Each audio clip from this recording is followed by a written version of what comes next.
রামিসা ইস্যুতে মিরপুরে চলা বিক্ষোভের সময় এক রহস্যজনক গাড়ি জনতার ভিড়ের মধ্য দিয়ে চলে যাচ্ছিল। গাড়িতে ছিলেন মাত্র 2 জন, কিন্তু সঙ্গে 8 থেকে 10 জনকে নিয়ে যাওয়া হচ্ছিল। গাড়িতে থাকা কয়েকজনই বিক্ষোভকারীদের দেখে চিৎকার করতে থাকে যেন কিডন্যাপ হচ্ছে। উত্তেজিত জনতা ভেবেছিল এটি সত্যি কিডন্যাপ, তাই গাড়িতে ভাঙচুর শুরু করে।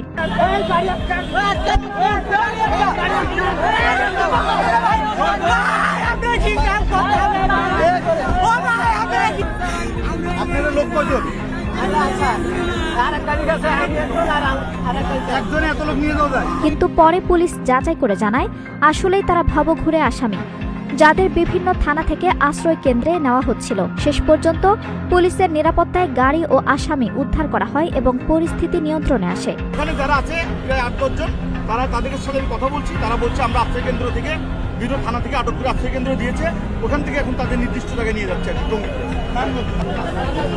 গাড়ি চাবি পেয়েছে, আমরা দেখছি ভাই এটা দাঁড়িয়ে যাচ্ছে আমাদের। যদি আসলে কিডন্যাপ হয়ে থাকে, অপহরণ হয়ে থাকে, আমরা দেখবো, অসুবিধা নাই।